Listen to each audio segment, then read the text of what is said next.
Welcome to our channel গল্প কথা। এখানে গল্প নয়, ভয় দেখানো হয়। সকলকে স্বাগত জানাচ্ছি প্রেত গল্প কথার আর একটা নতুন এপিসোডে।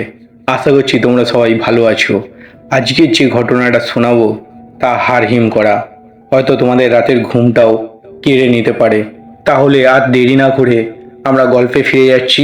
টুক করে হেডফোনটা কানে গুঁজে নাও আর প্রেত জগতে হারিয়ে যাও। শুরু করছি আজকের ঘটনাটা পাঠিয়েছে রিম্পা। সে যেমন লিখেছে আমি তেমন করেই তোমাদের পড়ে শোনাচ্ছি। নমস্কার দাদা, কেমন আছো? আশা করছি প্রেত গল্পকথা সমস্ত শ্রোতা ভালো আছে এবং তুমিও ভালো আছো। আজকে যে ঘটনাটি তোমাকে লিখছি সেটা আমাদের গ্রামের একটি দাদুর থেকে শোনা। দাদু যেভাবে গল্পটি বলেছে আমি সেভাবেই তোমাকে লিখছি।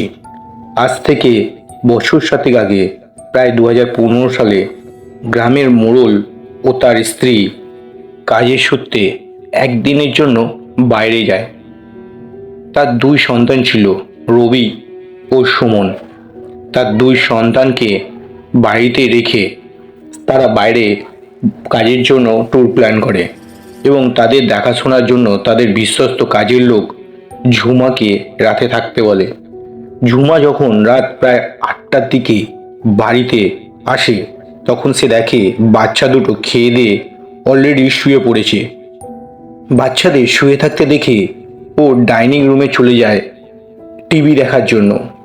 কিন্তু ঝুমা টিভি দেখতে পায় না, কারণ ওই ডাইনিং রুমে টিভিতে কেবল লাইন ছিল না।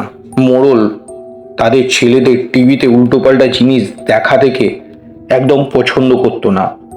ঝুমা বাড়ির টেলিফোনটা থেকে মোড়লকে ফোন করে, জিজ্ঞাসা করে সে কি তাদের রুমে গিয়ে টিভি দেখতে পারে। মোড়ল বলে অবশ্যই দেখতে পারো।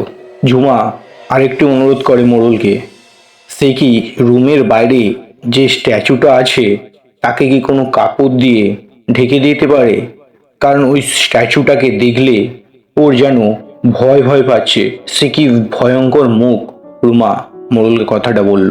কথাটা শোনা মাত্র কিছুক্ষণের জন্য স্তব্ধ হয়ে যায়। ফোনের ওপার থেকে মোড়ল বলে, বাচ্চাদের ওঠাও আর বাইরে চলে যাও, আমি পুলিশ ডাকছি, কারণ আমাদের বাড়িতে কোনো স্ট্যাচু নেই। ফোন রাখার 5 মিনিট পরেই পুলিশ এসে ঝুমা এবং বাচ্চাদের শরীর ক্ষতবিক্ষত অবস্থায় পায়। অনেক খোঁজাখুঁজির পরও পুলিশ কোনো স্ট্যাচু দেখতে পায় না। এই ঘটনার পর দাদা গ্রামের সবাই প্রায় ভয় পেয়ে গেছিল।